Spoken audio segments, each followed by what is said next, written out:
So welcome to the first top 10 video. This is the Foundations Era edition. So first up, we have the top 10 individuals and groups.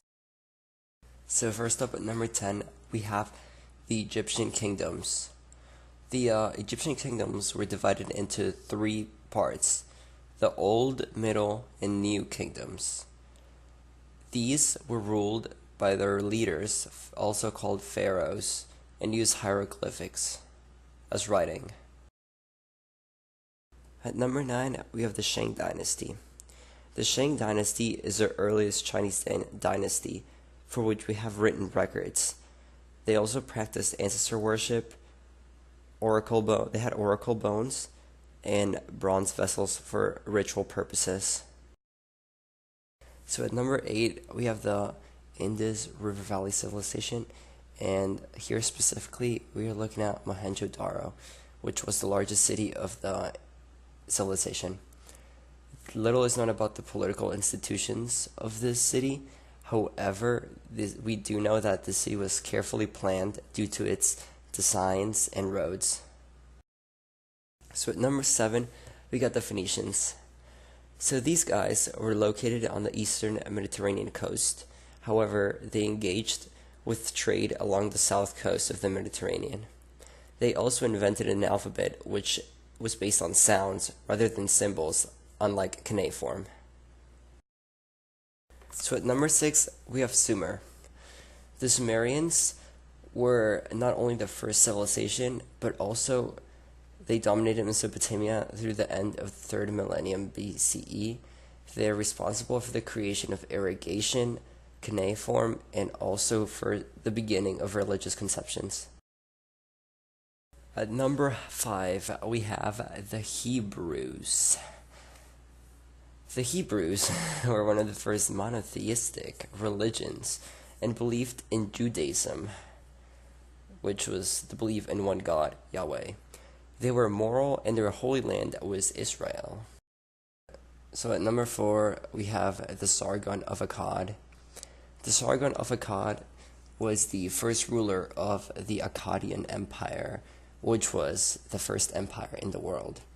This is an image of what we believe to be the Sargon because it is made of bronze, which was rare to have unless you were a noble at that time.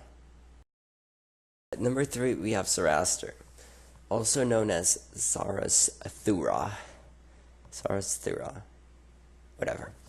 He was an ancient, God, why is English so hard? Persian-speaking prophet whose teachings and religious traditions of Persian-speaking peoples developed into Zoroastrianism. So at number 2, we got Suppiluliuma the first, and he was the king of the Hittites. He achieved fame as a warrior and a statesman, successfully challenging the Egyptian Empire. His son was sent to Egypt, but then he was killed en route. So Suppiluliuma just waged a war on them and just booty blasted them and won and conquered the Egyptian Empire. Way to go, man. He looks like Toad in this picture also, by the way. So at number 1, we have my man Hammurabi.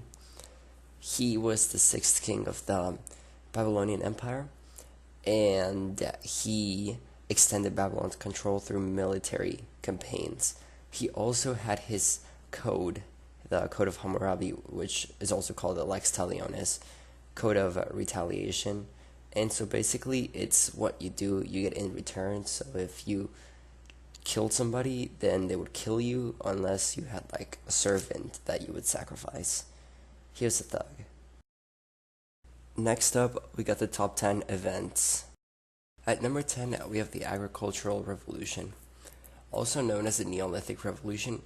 This was a time period where hunter-gatherers changed their food source from gathering to food production through agriculture. Next, at number 9, we have the Epic of Gilgamesh. The Epic of Gilgamesh is an epic poem from ancient Mesopotamia. It is often regarded as the earliest surviving great work of literature. It is written on a tablet. The oldest poem written in the tablet is known as the Old Babylonian. So next up at number 8, we have the Indo-Aryan migrations into India. So these Indo-European peoples that migrated into India made some hymns and mantras that later developed into Hinduism, and they also set the baseline for the caste system. Next up, we got Mohenjo-Daro. So as you may have already noticed, Mohenjo-Daro is in this list twice. However, this time it is because the founding of the city Mohenjo-Daro set a new standard for the future cities to be built. They included sewer systems, a carefully laid system with streets that ran from north to south and east to west. Number 6, we have the Mayan calendar.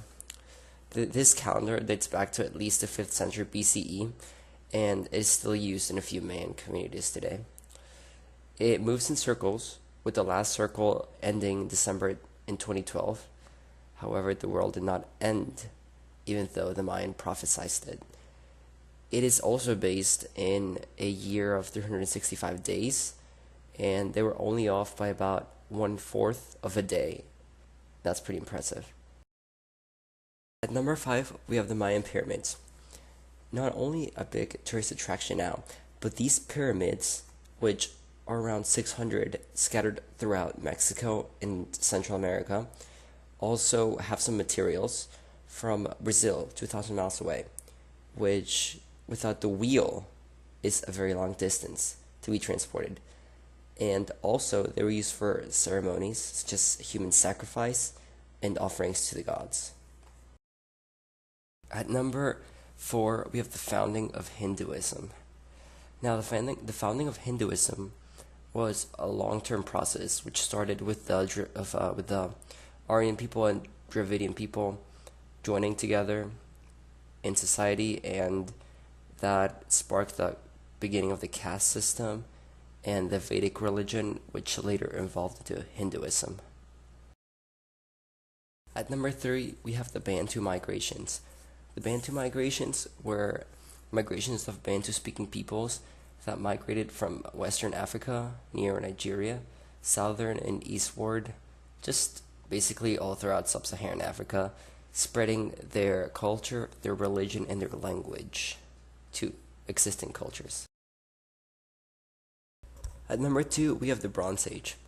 So the Bronze Age pretty much followed the Stone Age, and in this age we see that the use of bronze is incorporated into agriculture and weaponry and enhances the military and the agricultural surplus for our societies.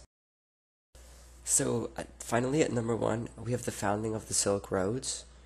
The Silk Roads or routes was an ancient network of trade routes that were centuries central to cultural interactions, originally through regions of Eurasia, connecting east and west, and were big on trade. Many new cities and empires developed alongside these trade routes. Lastly, we have the top 10 social, political, and cultural factors during this time period. At number 10, we got the oracle bones. These are pieces of ox scapula or turtle plastron, which is the shell, which were used for predicting the future pretty much. And diviners would submit questions to deities regarding the future, be like crop planting or fortunes, and then you pull out some of these oracle bones and they would tell you what the future would hold. So at number 9, we have the Phoenician alphabet. So the Phoenician alphabet was pretty much the oldest verified alphabet. It consists of 22 letters, or consonants, because it is based mostly on sound, unlike the Sumerian alphabet cuneiform, which is based on symbols. At number 8, we have the Pyramids of Giza. The Pyramids of Giza and its surrounding area are composed of the 3 large pyramids and also the massive sculpture known as the Sphinx. They are the oldest and the only surviving of the 7 wonders of the world, and they were built during the early Middle and finished throughout the old kingdoms in the Egyptian history. At number 7, we have the hieroglyphs. The Egyptian hieroglyphs were the formal writing system in ancient Egypt. It combined logographics, syllabic, and alphabetic elements with a total of about 1,000 characters. Cursive hieroglyphs were also used for religious literature, and these were written down in papyrus, which was early paper. Next up, we got polytheism. Polytheism is the worship or belief in multiple deities or gods, which are usually simple in the pantheon of gods or goddesses, along with their own religious and rituals and their own specific areas. This was big because most early religions were polytheistic, with a god for agriculture, a god for babies, a god for everything. It wasn't until the Hebrews that monotheism started to have a big role in societies. At number 5, we have cuneiform. Cuneiform script is the earliest system of writing that is known so far, and it was invented by the Sumerians. It is basically a writing of symbols made by wedges on clay tablets. Number 4, we have monotheism. Monotheism is the belief in one God, and as you can see here from the picture, Christianity is the largest monotheistic religion right now, and also the largest religion in the world, followed closely by Islam, and Judaism was the original monotheistic religion that the Hebrews believed in. At number 3, we get the Mandate of Heaven. This is a Chinese political and spiritual doctrine used to justify the rule of the emperor in China. According to this belief, heaven, which embodies the natural order will of the universe, bestows the mandate on just ruler of the Chinese country. So if a ruler was overthrown, this meant that the ruler was unworthy and that he was meant to be overthrown, and so forth. So at number 2, we have the beginning of the caste system. So the caste system began as a way to classify people in the social hierarchy based on their occupations or their ethnicity. And usually you would have the smart teachers from a certain culture up at the top, and the lower people, like the slaves, down at the bottom. And you were born into your caste, so you could not switch within a life. But if your karma was good enough, maybe in the next life you could move up to caste. Finally, at number 1, we have Hammurabi's Code. I did briefly touch on this when I talked about Hammurabi, but Hammurabi's Lex Talionis Code is pretty much a self-retaliation code. And it is what you do, you get done to you. And this was quite efficient because it kept people from doing bad things if they didn't want to get punished harshly. And he had his set of rules written in pillars, one as you can see in the picture, and set throughout his empire so that people wouldn't have an excuse to not know what the law was.